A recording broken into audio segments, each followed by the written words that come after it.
métier de journaliste, c'est un métier dangereux. C'est un constat, je crois, que nous allons tous faire. Dans cette dernière édition du Spiegel, un des derniers correspondants, justement encore sur le sol syrien, je ne sais pas si vous le connaissez ou vous avez sûrement lu aussi ces histoires, Christoph Reuter, mentionnait les dangers dans les zones de crise.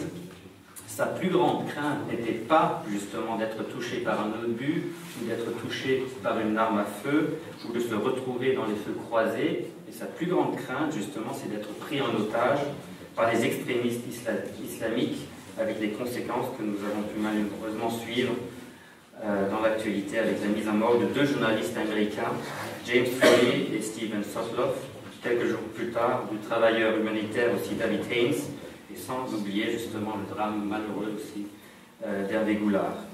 J'ai donc mentionné le journaliste, c'est un métier dangereux, mais le métier de caricaturiste justement ne l'est pas moins.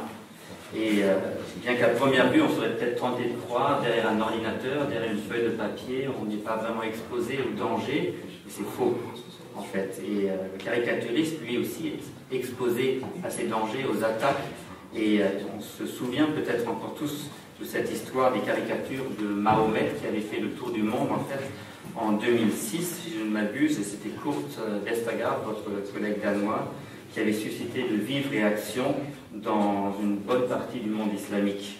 Aujourd'hui, Kurt Vestager ne peut plus vivre une vie normale, en fait. Il vit dans une maison, il ne peut plus sortir de sa maison sans escorte, donc c'est vraiment tragique. Bref, il vit depuis 2006 un véritable calvaire. Et d'être constamment sous cette surveillance. Et je viens en fait en faire de vouloir maintenant justement présenter l'une et l'autre personne en faisant référence justement à cette actualité. Et Monsieur Plantu, vous avez abandonné vos études de médecine justement pour suivre aussi les cours de dessin de l'école Saint-Luc qui était fondée par Hergé, je crois. C'est surtout parce que j'étais viré de la médecine. Ah bah voilà. C'est bon de savoir. En 72, dans Le Monde, je crois que vous avez commencé. Vous êtes fidèle depuis 42 ans, donc aussi, dans l'Express. Et en 2006, et là j'en viens un peu à l'actualité, lors de ce problème de caricature de Mohamed, vous avez créé cette organisation avec Kofi Annan, Cartooning for Peace.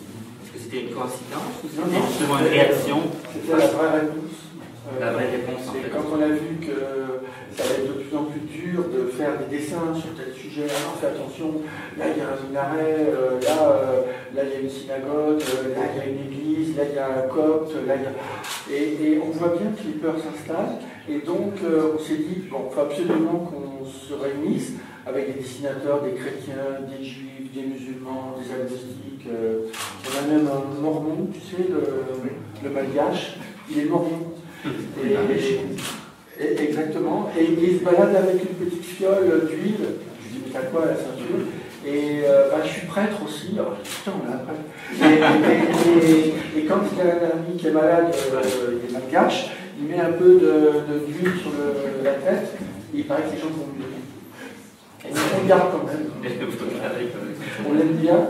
Et donc, à chaque fois, on essaie de faire des ponts avec tous ces dessinateurs du monde entier pour essayer de faire des liens avec les populations, les régions et les religions. Toutefois, les libertés d'expression, évidemment, quelque chose de très important aussi dans votre métier. Vous avez mentionné dans un interview que vous avez donné aussi à notre journal qui a été publié hier aussi, vous dites la liberté d'expression et la manière de vivre de la culture est différente à Paris qu'à Bruxelles. Oui. Et vous n'êtes donc pas libre de vos expressions, de vos pensées. Je parlais de mon copain Pierre Kroll, qui lui travaille au journal Le Soir, qui est le plus grand journal belge. Et des fois, je vois des dessins qu'il fait, et je lui dis souvent, je dis, tu sais, t'as fait ça, hein. Moi chapeau, j'adore ces dessins, mais à la fois, des fois je me dis, ça, je sais que je connais bien la culture des lecteurs du journal Le Monde, et des fois je me dis, tiens, je ne serais pas capable de faire un dessin aussi rigolo et violent et dérapant. J'aime bien sa manière de déraper, et des fois on a une culture en France qui fait que ah non, ça tu touches pas. Et donc il faut pas, en France il faut éclairer les gens, il ne faut pas les éblouir. Si on les éblouit, on ne peut plus avancer. Par exemple, je dis juste un truc, mais par exemple, il n'y a pas très longtemps, j'ai fait un dessin pour dire que j'étais d'accord avec les jeunes quand qui veulent travailler le dimanche. Moi, je crois que c'était une autre, j'ai peut-être tort, hein, mais je croyais que c'était une opinion qu'on pouvait partager. Et je me suis rendu compte que je me suis fait engueuler, mais comme si j'avais craché dans la soupe, vous voyez. J'aime bien, monsieur Kroll, vous avez travaillé pour la radio en tant qu'animateur, vous avez illustré de maintes émissions télévisées à la TBF aussi, vous avez publié, encore maintenant, encore d'ailleurs, vous avez publié dans de nombreux périodiques, et aujourd'hui vous travaillez plus particulièrement justement pour le soir. Bref, vous êtes connu bien au-delà des frontières belges aussi, avec une telle notoriété. La question que moi je me pose, est-ce que vous ne provoquez pas la scission de la Belgique si vous publiez justement un dessin ou une caricature politique? Non, je ne veux pas être responsable de ça. Mais c'est une question plus difficile qu'il n'y paraît, parce que je vous répondrai que dans un certain sens, elle est déjà faite, la scission de la Belgique, du point de vue justement de tous ces points où nous intervenons, c'est-à-dire que j'ai une certaine notoriété, comme vous dites, en Belgique francophone. Du côté flamand, on me connaît assez peu, parce que les francophones en Belgique et les flamands ne lisent pas les mêmes médias, ne regardent pas la même télévision, n'ont pas les mêmes vedettes, les mêmes centres d'intérêt. Nous sommes déjà deux pays, et deux pays d'un point de vue culturel beaucoup plus différents et séparés l'un de l'autre, la France et la Belgique francophone par exemple, peut-être que la Hollande et la Flandre de l'autre côté. Donc de ce point de vue-là, je veux dire que ce que je dessine moi en Belgique francophone n'a aucun impact en Flandre. Et nous, dessinateurs, comme dessinateurs, nous nous connaissons bien. Ça, par contre, je vous dirais que nous, ce que je veux dire n'est peut-être pas très politiquement correct, mais les dessinateurs flamands, que je connais à peu près tous, et qui sont à peu près tous des amis, et les dessinateurs francophones, nous utilisons beaucoup moins la caricature du peuple d'en face que ne le font nos hommes politiques, nos hommes et nos femmes politiques. Nous dessinons sur la politique, d'abord des liens, des hommes politiques, éventuellement des hommes politiques flamands, puisqu'ils se préoccupent aussi un peu de ce qui reste du gouvernement fédéral, donc de l'ensemble du pays, donc de moi aussi. Mais je ne me moque jamais du peuple de Flandre et des Flamands, c'est pas mon boulot et c'est pas mon envie. Et les dessinateurs flamands font la même chose. Donc souvent des journalistes comme vous s'amusent, quelquefois en Belgique, à confronter les dessins d'un dessinateur flamand et d'un dessinateur wallon pour voir comment nous dessinons la politique de notre pays.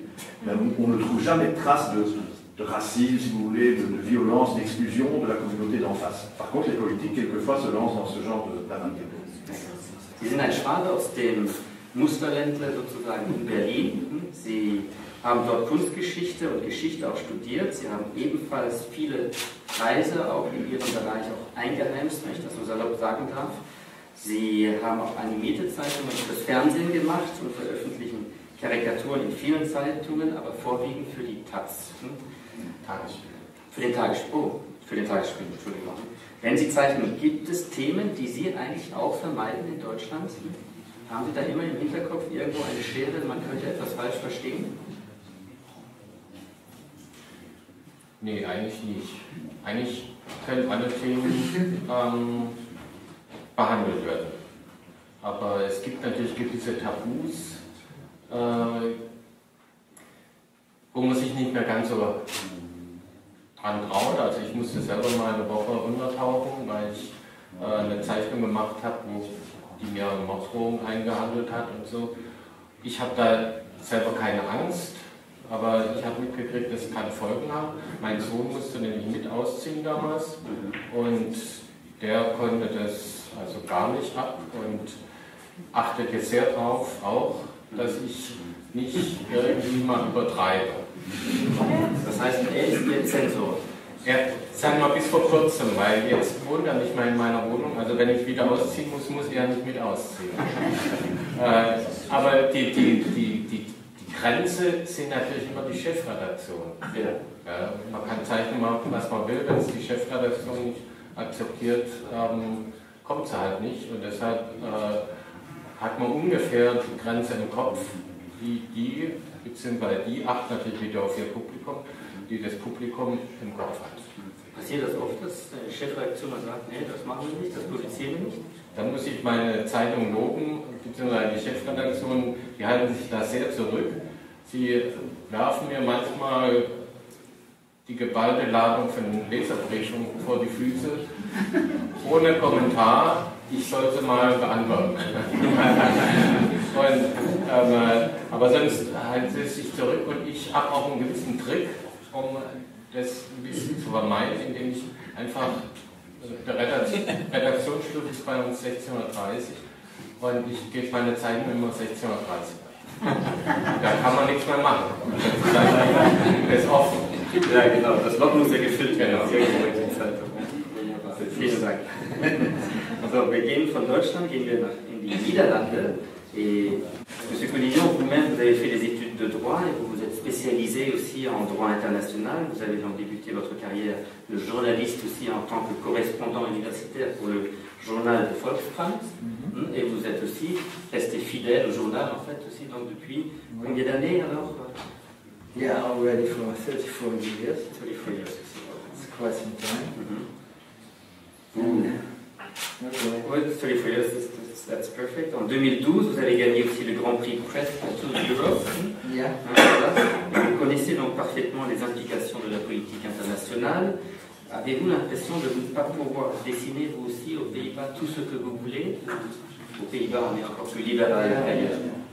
Well, I recognize the tricks Klaus is using, and I always take care to have my cartoon ready as late as possible. But it's more for my own concern because there is not a habit in the Netherlands to stop a cartoon from publishing if the editors don't like it. We have a very liberal attitude towards that, with our main papers, of course. And I think it's more my responsibility. I mean, they treat me like they treat column writers, and they write on their own behalf, and they've learned after this long time that I make my cartoons on my own behalf. And if there is any commentary from the readers, it's always directed to me.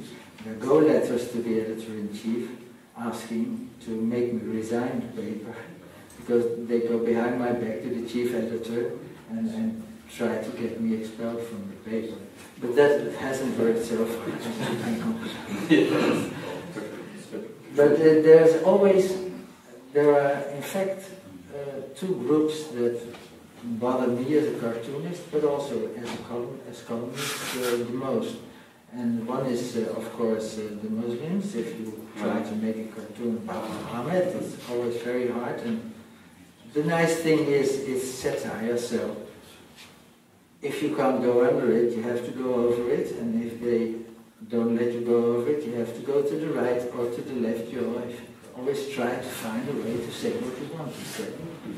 So you can do more than writing people, usually, more than normal journalists. But two kinds of problems surface at the moment, and that's the Muslims. And the second one is when you make cartoons about Israel. And these two groups, they come after you, and they are the only ones that come after you. So I have been asked by my editor, Jos, please don't make cartoons about Israel anymore, because whatever we write about Israel, or whatever we draw about Israel, there's always a fierce commentary on it. So they want to get rid of all these people that were complaining all the time. I mean, if you... Well, no, so they asked me, well, they never forbid me to draw about it, and I don't make so many particular cartoons about Israel. This time when they went into Gaza, it was my holidays. I'm pretty sure my editor was very lucky. Liked it very much, that it was my holidays. But those are the two groups that make it hard for us. Okay, thank you very much. Donc last but not least, du retour au bercail, nous revenons au Luxembourg. Justement, j'ai le grand honneur aussi de vous présenter Florine Balaban, qui au sein de notre rédaction est aussi une grande personnalité que nous admirons et côtoyons aussi depuis 18 ans. Vous êtes en fait d'abord d'avoir été caricaturiste, vous étiez connu comme un joueur professionnel de badminton en fait, donc un véritable sportif. Vous jouez encore aujourd'hui, nous jouons d'ailleurs dans le même club de badminton demain, donc juste pour la petite histoire. Mais en fait, vous avez même participé aussi aux Jeux Olympiques, donc c'est quand même vraiment un très haut niveau, il faut le dire. Pas seulement au Luxembourg, qui est un tout petit pays, mais de participer pour son pays natal, qui est la Roumanie aussi, à ce niveau-là. Mais vous avez voué corps et âme aussi à la peinture et la caricature. Donc depuis assez longtemps, vous avez créé ici au Luxembourg le musée de la caricature à Vianden. Et depuis que vous êtes au Luxembourg-Gavor, est-ce que vous avez aussi peut-être des moments où vous avez des sujets où vous dites plutôt ne pas les toucher, comme venez de l'expliquer votre collègue ici, c'est-à-dire Israël, Islam, ou au contraire, vous vous dites ici au Luxembourg, je peux me permettre plus qu'ailleurs?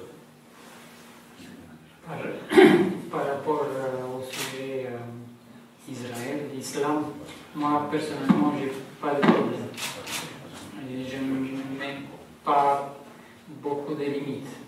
J'ai quand même des limites de respect envers les deux peuples. Et j'essaie à travers mon expérience, à travers mes pensées, de dire quelque chose que je trouve correct. Mais je peux être pas correct, mais disons que j'essaie de toucher ces sujets sans dire non. Chaque fois quand la rédaction propose un tel sujet, je suis même content. Parce que ce sont des sujets importants, avec plaisir. Pas pour traiter de ce qui se passe là, parfois affreux. On ne trouve pas de plaisir dans ces sujets, mais j'ai répondu à oui, chaque fois.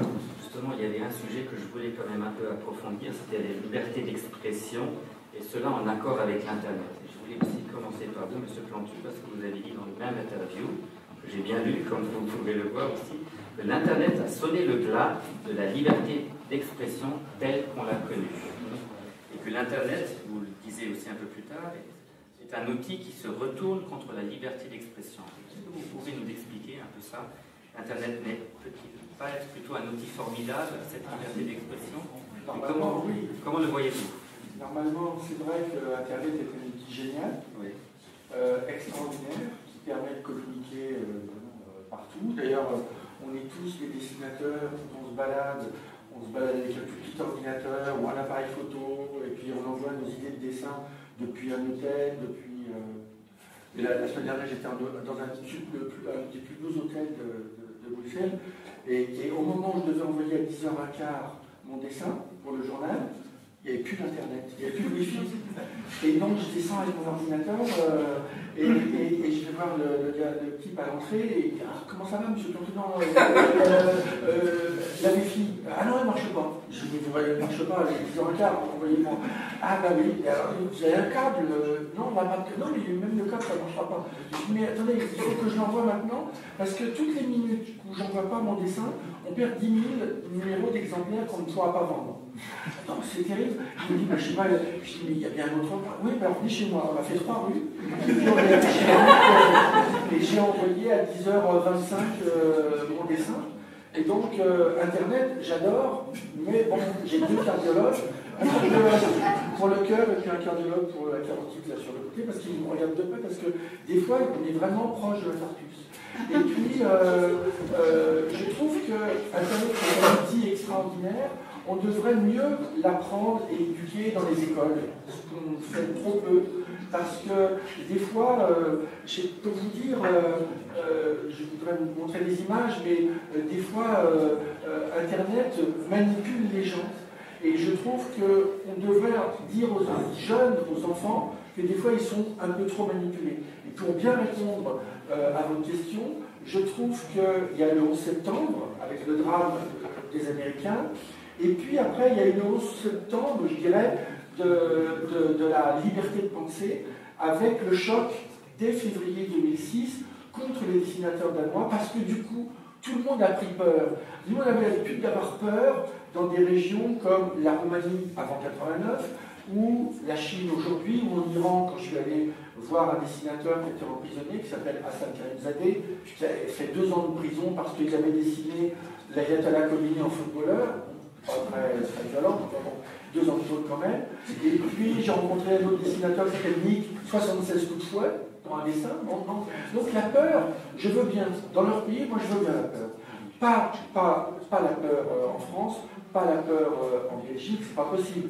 Or, les gens maintenant, les décideurs en images, commencent à avoir peur, alors qu'avant ils n'avaient pas peur. Et leur peur me fait peur. Et donc je me dis, on a tout un enseignement à faire pour essayer d'expliquer qu'on doit continuer à utiliser Internet, qui ne doit être qu'un outil. Or, Internet est devenu un maître. Et moi, je veux que Internet ne soit qu'un outil et non pas un maître. Que vous dire sans réduire ce débat à peu de choses? Je vais dire deux, trois petites choses d'apparence contradictoire. Je veux dire, bon, sur le côté outil, il l'a dit, c'est très important. Il faut savoir que c'est aussi un média qui a fait justement apparaître une dessinatrice comme Nadia Kari, qui signe Willis from Tunis, qui est maintenant un peu l'emblème de la liberté d'expression par le cartoon en Tunisie, est née avec le printemps arabe en Tunisie, la révolution de Jasmin, uniquement sur Internet. Elle n'avait jamais publié dans un journal et elle continue à ne pas le vouloir, sauf de très rares exceptions. Donc c'est aussi un vrai moyen d'expression qui sert la liberté d'expression. Point. Autre chapitre, c'est aussi un média et parfois un éditeur dont le statut n'est pas évident. Mon dernier album, je vends des albums traditionnellement en papier, imprimé, 45 000 exemplaires, sur mon petit marché en Belgique, c'est vraiment beaucoup, donc un fort taux de pénétration. Il existe aussi la version électronique, en livre électronique, qui se vend à peine à quelques dizaines, c'est tout, mais qui doit passer par des plateformes comme l'App Store, par exemple. Mon album de l'année dernière parle donc essentiellement de politique belge, mais aussi de politique internationale. Donc la couverture doit représenter les deux choses. Et la couverture, je choisis de dessiner Delphine Boel, certains connaissent, la fille naturelle supposée, enfin un procès va décider prochainement, si c'est le cas, de notre ancien roi Albert II, qui toute l'année a manifesté pour faire valoir ses droits. Et c'était l'année des Femmes aussi. Donc je dessine Delphine Boel, la princesse, seins nus, avec écrit sur elle, je suis la fille du roi. Vous voyez, la manifestation féministe de la France. Par galanterie, j'envoie le dessin à Delphine Boel que je connais et tout. Donc du côté de la politesse, je sais me débrouiller tout seul. Mais au niveau de la diffusion mondiale, je ne sais pas le faire. Parce que l'App Store a interdit la diffusion de mon livre, qui n'est donc pas accessible, n'est pas en vente, nulle part au monde, ni au Luxembourg, ni à Bruxelles, en version électronique, parce que des Américains, quelque part, en Californie, ont trouvé ce dessin obscène. Ça, c'est l'Internet aussi. Alors, dans sa version réseaux sociaux, c'est-à-dire Facebook, etc., qui là est une certaine menace pour nous dessinateurs de provoquer de l'autocensure. Parce que ce qu'a dit Georges Picomignon et ça sont tout à fait exact, on le vit tout le temps avec le public, mais on le vit beaucoup plus vite, évidemment, avec les réseaux sociaux. Et ça peut jouer dans les deux sens. Moi, j'ai une page Facebook que suivent près de 100 000 femmes. C'est beaucoup. Il n'y en a que 200 peut-être qui font des commentaires systématiquement. Si je voulais suivre ces commentaires pour être encore un peu plus connu, pour vendre un peu plus de mes albums ou être plus populaire, je regarderais ce qui est chaque fois le plus liké, comme on dit. Et je tomberais dans le piège de faire des dessins qui disent tout le temps que mon Premier ministre est homosexuel, tous les autres des voleurs, que les Arabes sont trop nombreux en Belgique, vous voyez ce que je veux dire? Et ça marcherait très très bien. Donc j'évite de faire ça. Mais j'évite aussi d'avoir peur de juifs ou de musulmans qui me disent que si je continue à dessiner sur ça, ils vont venir me casser la gueule. Donc, il n'y a qu'une solution, ou alors je ne regarde plus du tout. Je n'ai plus de page Facebook où je ne la regarde pas, je ne vis pas avec mon temps, ou bien je communique avec tous ces gens, mais je n'écoute pas ce qu'ils me disent. Voilà. Sehen Sie das auch so? Internet eine Fliegenfalle, in der man sich sehr schnell verführen lassen kann, oder ist das für Sie letztendlich tatsächlich auch eine Möglichkeit, Ihre Werke weltweit irgendwie zu verbreiten, also auch über ein deutsches Publikum hinaus? Ja, es ist wie das meiste zweischneidig. Also das eine ist, es bringt wirklich unheimlich viel Erweiterung. Ich bin jetzt auch seit 1,5 Jahren bei Facebook, was ich eigentlich ablehne, aber man hat mir gesagt, mach das, du erreichst auch mehr Jugend und mehr Leute und so, und das habe ich auch gemacht.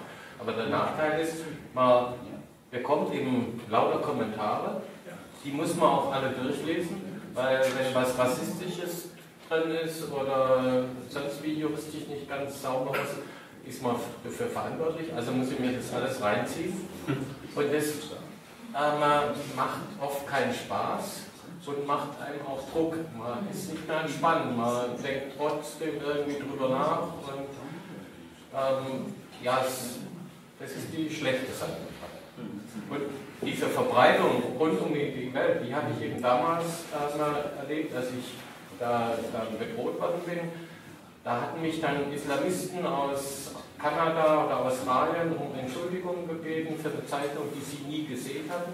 Aber das war wie eine Welle, die um die Erde jagte und machte einem Angst und hat einem Druck gemacht. Und diese Entspannung früher, wenn man gesagt hat, man hat die Zeichnung zur Zeitung geschickt, jetzt habe ich meine Ruhe und vielleicht kommt irgendwann ein Leserbrief.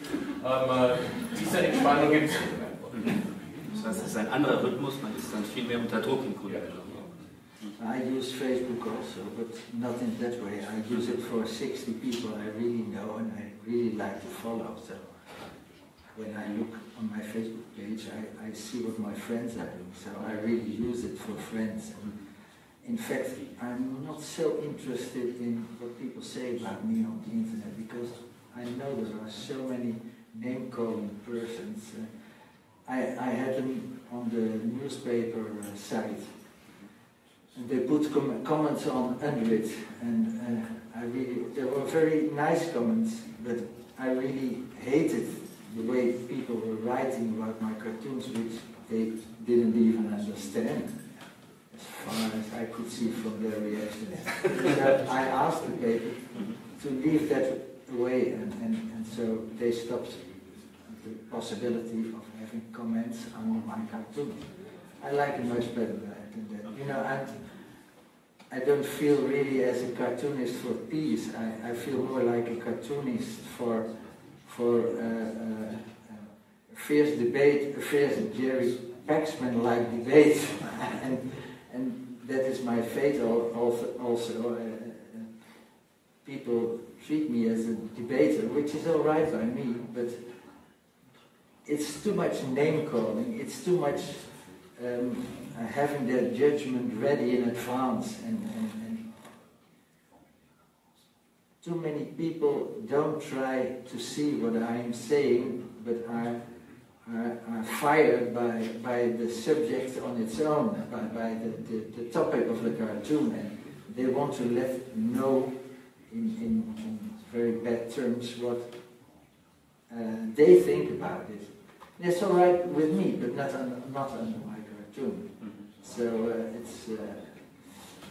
I think in general we always thought and hoped that the internet would make people smarter. But the dumbest things you can find on the internet, and too many people are following the most stupid things they find on the internet. In the medical world, for example, but also in the world of opinion and of making opinion. So I am afraid that the internet hasn't really helped us in developing a better world so far. But I'm very optimistic, it will come. But it'll need to survive the youth problems of internet. Florine, toi qui es d'origine roumaine, tu as eu en fait, depuis ta naissance, en fait, tu connaissais aussi le régime totalitaire, tu connais en fait ce que ça veut dire aussi d'être dans un régime sous l'oppression en quelque sorte, tu as quitté ton pays natal aussi, et donc pour toi les libertés d'expression, ça doit être justement quelque chose qui a une très grande valeur aussi pour toi. Et est-ce que tu n'as pas observé aussi au Luxembourg qu'il y a parfois des contraintes de cette liberté d'expression? Il faut savoir quoi faire avec. Parce que si on a juste la liberté comme ça, pour dire toujours tout et n'importe quoi, ça ne sert pas à grand chose, cette liberté. Si j'ai fait l'expérience un peu pour regarder en arrière dans mon pays, le regard des gens vers la liberté, c'était quelque chose d'idyllique.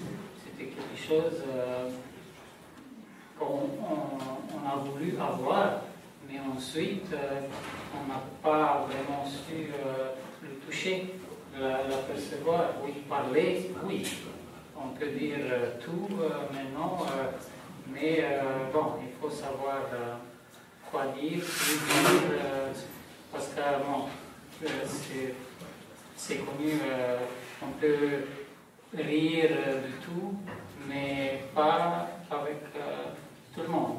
Il faut savoir à qui tu t'adresses, qui est l'homme d'en face. Est-ce qu'il va accepter qu'est-ce que tu vas lui dire? Alors, oui, la liberté d'expression, c'est bien. Et bon, il faut se mettre soi-même des limites. Je pense à Chapak, qui est un dessinateur suisse qui travaille pour le journal Le Temps et puis pour le New York Times. Lui, il se moque beaucoup des banques en Suisse. Mais vraiment, je suis étonné des fois, il fait des dessins. Et toi, par exemple, si tu as envie de te moquer des banques luxembourgeoises, tu peux le faire? Je travaille essentiellement la politique internationale et alors je travaille plutôt sur les banques suisses. Ich gehe auf Sie, Herr Stutmann, vielleicht ein. Im Kontext eben dieser deutsch-französischen Freundschaft, welche Rolle gebührt der Karikatur in dem Fall? Wie würden Sie denn das beschreiben, aus der Sicht des Deutschen? Das verstehe ich nicht. Nein, also die Frage, worauf ich abziele, geht eigentlich mehr darauf, dass ich wissen möchte, inwieweit die Karikaturen, die man im Laufe der letzten 50 Jahre eigentlich gemacht hat, förderlich waren für die Freundschaft oder haben sie eigentlich manchmal eher einen Graben gemacht? Also insofern hat das einen Sinn, so eine Ausstellung zum Beispiel. Nee, ich würde eigentlich meinen, dass es keinen Graben gemacht hat, weil einfach schon, dass man sich damit befasst und ist einfach eine Sympathiewerbung, eine gegenseitige, und da gibt es natürlich auch Kritik, aber das ist so, wie wenn man sich neckt und sich liebt. Also sehe ich eigentlich dieses Verhältnis, das ist so gewachsen, zumindest soweit ich da zurückgucken kann. Und nee, das ist eine wunderbare Ausstellung. Und inhaltlich könnte da Herr Fekli da sicherlich noch viel Besseres dazu sagen. Man muss ja sagen, im Laufe der Geschichte hatten wir Karikaturen ja auch benutzt, um Feindbilder ja gerade zu beschreiben und auch zu unterstreichen.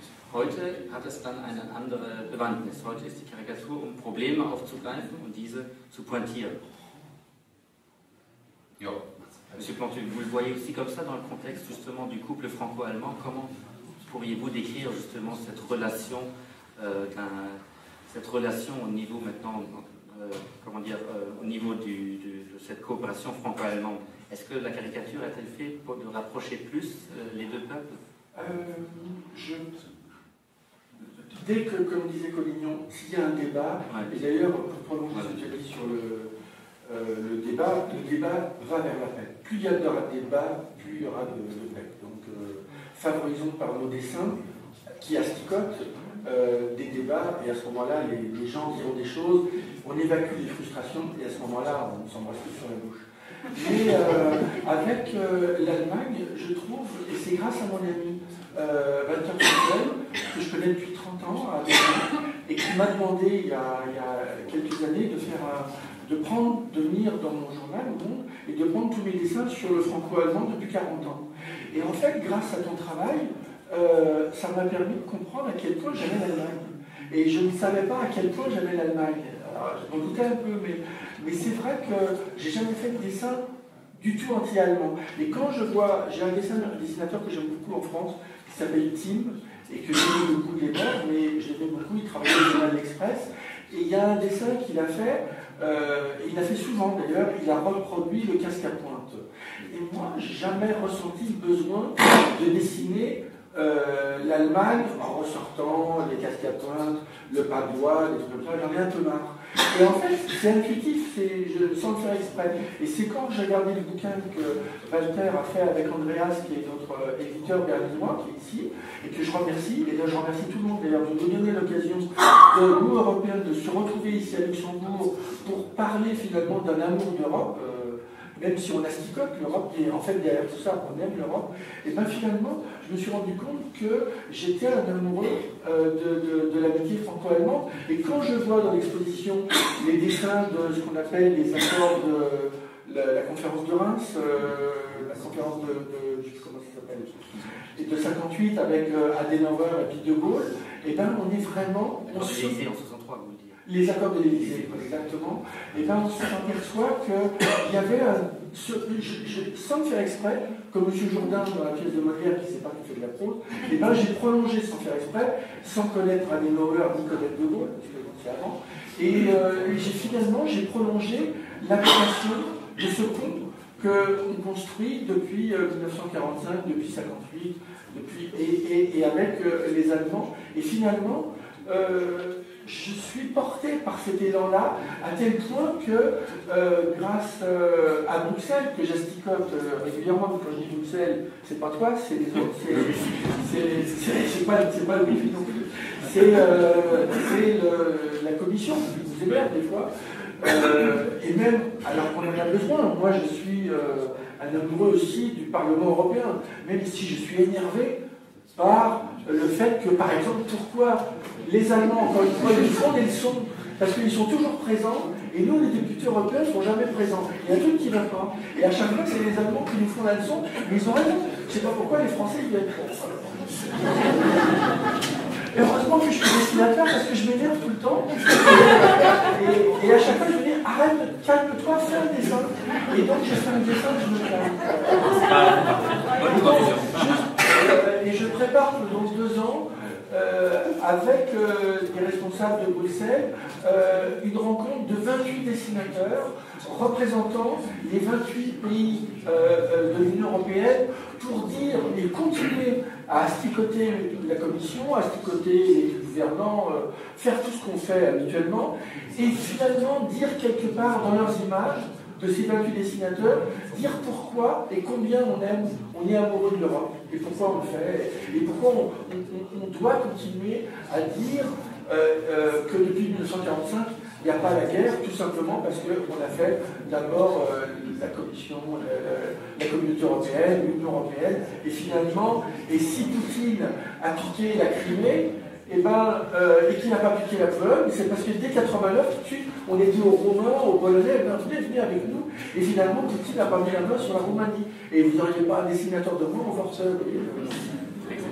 Quelle est la vision justement de la Belgique et peut-être des Pays-Bas aussi sur ce couple franco-allemand? Comment voyez-vous justement, en tant que caricaturiste, ce couple franco-allemand? Alors nous, on les regarde un peu, on regarde ce couple un peu comme des voisins. De l'autre côté de la haie, on regarde 2 maisons un peu plus grandes où ils ont l'air de faire des choses ensemble. Et ça nous permet justement, alors là, comme caricaturiste, de dessiner des choses qui ne sont pas, justement, je ne prends pas le risque pour lui de cracher dans la soupe quand il caricature la France ou lui l'Allemagne. Ce sont deux voisins. Et c'est tellement parfois pertinent, je n'ai pas dit spécialement moi, et ce regard comme ça extérieur, que j'ai déjà illustré 2 ou 3 fois des bases de la chaîne Arte, la chaîne franco-allemande, où ils n'invitaient pas un caricaturiste allemand ou français, mais le belge, en se disant, lui, ce qu'il va faire sera sans doute plus neutre, pas plus gentil pour autant.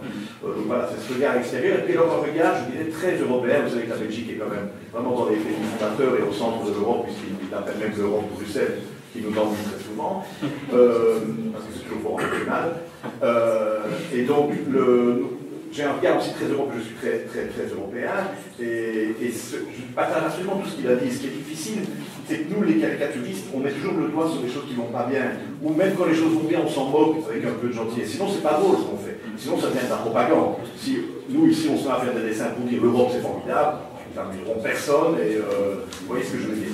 Et donc, moi, j'ai été le commissaire aussi un jour, c'est pas vraiment mon boulot, d'une exposition à Paris, au centre Wallonie-Bruxelles à Paris, qui est un peu l'ambassade culturelle de la partie francophone de la Belgique, sur le thème de l'Europe. Le titre, je ne l'avais pas choisi, c'était « C'est la faute à l'Europe », puisque c'est toujours ce que disent la faute à Bruxelles, ce que disent toujours les Français. Eh bien, on a sélectionné, on n'a pas pris 28 dessinateurs existants, on a cherché dans l'histoire depuis le traité de Rome, c'était un autre traité, l'existence de l'Europe, des dessins qui ont été faits par des dessinateurs de tous les pays européens et de quelques voisins aussi, suisses ou américains, et qui parlent de l'Europe. Et puis, mettons tout ça, c'était très amusant, mais on s'est dit, mais tout ça est extrêmement critique, on a l'air de dire que rien ne va dans le monde, alors que le message de l'exposition était vraiment le contraire. Et on a misé sur l'intelligence du visiteur pour se dire, c'est pas une exposition pour démolir l'Europe, sinon il ne l'aurait pas faite. C'est une exposition pour dire, il y a de la liberté d'expression en Europe, et tant qu'on critique, tant qu'il y a un débat sur, je ne sais pas, le présentéisme et l'absentéisme des députés, ou sur les dépenses, sur tout ce que vous voulez, ben, ça fait vivre l'Europe. Donc c'est comme ça, nous, dessinateurs belges, je crois que je parle même pour mes confrères, que nous regardons et l'Europe et le couple franco-allemand, qui en est l'axe majeur. We need both France and Germany and Europe, so, but on the other hand, it's and Paarlauf and Pas de Deux. And me as a Dutch cartoonist, I feel strongly I'm the third person in Pas de Deux. That's a very tricky position. Florine, toi qui vis au Luxembourg, le Luxembourg qui se veut toujours médiateur entre les deux grandes nations ici, tu le vois la même chose aussi sur le point de vue caricatural? Oui, l'Europe est positive. Si on regarde l'histoire, et espérons que ça va continuer. Et l'intégration sera encore meilleure qu'avant. Et je me réjouis également du côté des nouveaux pays, comme Roumanie et les autres, avec tous leurs problèmes.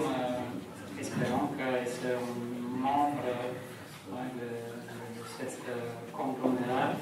Et bien sûr, la France et l'Allemagne, à cause de leur poids aussi historique, mais aussi économique et tout ça, bien sûr, c'est important et il faut, même si on ne doit pas être forcément jaloux de leur leadership, mais il faut comprendre et essayer de mettre encore du sel à côté pour que le repas franco-allemand soit plus riche et avec eux, on vivre en paix et en sécurité.